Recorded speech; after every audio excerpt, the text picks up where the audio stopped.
Hi guys, welcome along to my latest course vlog video here at Freshwater Bay. First up, two cameras in action today because I've bought myself a GoPro, so you might see some different shots throughout the course of this 18, but just let me know in the comment section down below what you think of the new camera angles, etc., and whether we continue with that sort of stuff. As you can see, it's quite a nice day. Actually really could have done with some shorts on in these weather conditions, but down to the t-shirt already at this time of the year is nothing to be sniffed at. Tee shot a little bit wayward on the first par 3 and short-sided ourselves. Not too great with the 60 degree, and that gap wedge there is just pushed a bit too far wide and leaves us with this tricky putt here for bogey. And we're going to start the round off unfortunately with a double, and I will be honest with you, this particular round is going to be a frustrating one because the front 9, as you'll see, isn't my best golf, but the back 9 certainly is. However, one thing that you do have to bear in mind is that I've really struggled throughout the course of the winter period with my driving, and I think I've kind of got things sussed out, as you can see with that particular drive there. Now, traffic lights in the corner indicating the fact that I've got a 4-iron in hand and I'm being ambitious here. This is the second iron swing of the day and I'm trying to hit a 4-iron into a green from 185 yards. I really should have known better. So yeah, traffic light system, that was an amber. We should definitely have took more like a 7-iron and got ourselves in a very good position to attack the pin. Instead, we left ourselves with that 100-yard shot and a blind pin position at the back of the green, which, as you can see, was pretty tricky to get at. And again, we are going to see this out with a bogey. And as I said, front 9, not my best golf, but I think it's worth sticking around, especially when you get views like that on the third tee here. Pitching wedge. Now, people watching this that have been following along through the winter period, I've been taking upwards of a 5 and 4-iron into this green because of the wind that we've been playing. So to be back down to a pitching wedge and be just shy of the green, I think that's pretty indicative of the kind of weather that I've been playing in during the winter period. Didn't really like that 60 degree wedge onto the green. Didn't have much to work with in terms of getting it in there and kind of, well, overcooked it. And that means that we are checking out with another bogey through 3. Hole 4 is 310 yards uphill all the way, and we got the big dog out. And it's a fairly lowish drive, but to be honest, you kind of get that fly characteristic on this hole because of the way that it's shaped. And to be honest, I think that's probably my longest drive on this hole. And as people will know that have watched my videos, I've had birdies on this hole before, so we're in range, 85 yards. What would you have done if you'd have adopted the other principle? I was probably gone past the flag, so it was the right call. So that conversation I was having there with my playing partner Neil was the fact that I was arguing with Arccos, because essentially, now watch this putt from Neil. This is a mega putt. I've left it in the footage because it is such a great putt. But basically, Arccos was telling me gap wedge, and my mind and the fact that I've been playing in the wind, and quite ferocious wind recently, means that I felt that it was more like a 56 degree. And had it settled a yard further onto the green, I think we'd have been in a very much a better position to try and check out with a decent score on this on that hole, but we once again with a bogey.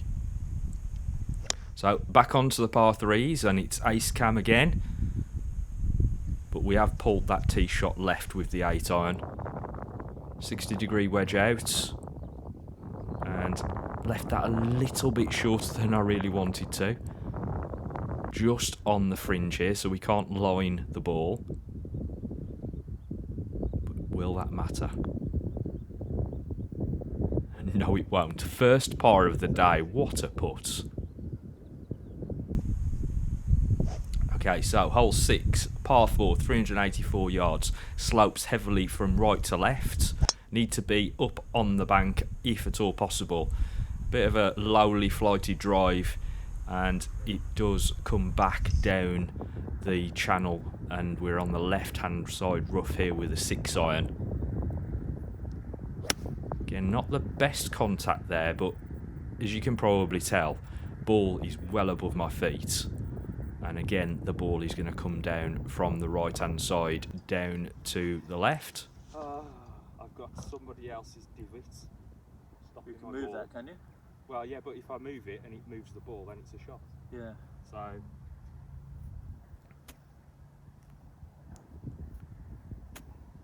Now we've stopped moaning about the divot. Let's see if we can put this close.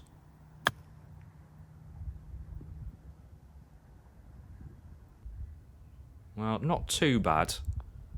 Probably left about a 10-footer though, and a bit too speedy there on that one. This green is a little bit more dried out than the other greens at this point in the day. And there's a rarity. Not too many 3-putts from me recently, and that comes out as a double bogey. So here we go. 2 camera alert. We get to see the shot from 2 angles there. Face on and down the chute. And again, another risky amber shot here. Out of the rough. Was probably taking far too much club to get out of there effectively. And then this one's a bit snatchy to the left. It's pin high.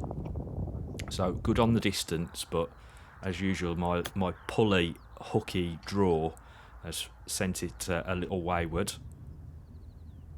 Nice chip on. And then, if only I'd have hit it.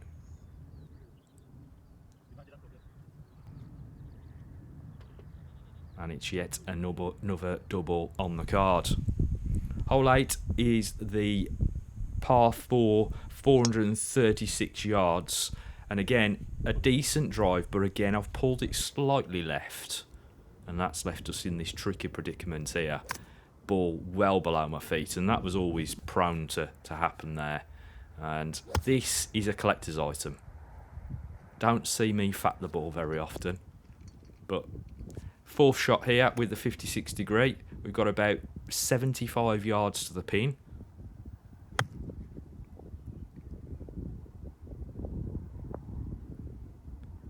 And just shy. Needed another yard, I would say, and that would have been absolutely golden. Short on the first putt, and you know what's coming. Yep, it's another double. Right, let's put everything behind us from here on in. Hole 9, 328 yards. Big drive here, over the top of the bunkers. It's a bit further right than I'd ideally like, but I'll take it. And we got a pitching wedge in hand here from about 110 yards, I'm going to say. 120 yards. Has gone through to the back of the green though. So it was about 110. And we got the 60 degree in hand. That is an absolutely fantastic chip. And that puts us out of here with the par.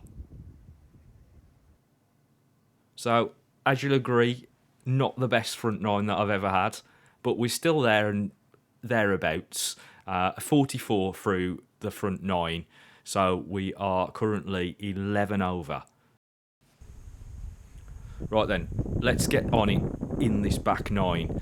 Another shortish par 4, 306 yards.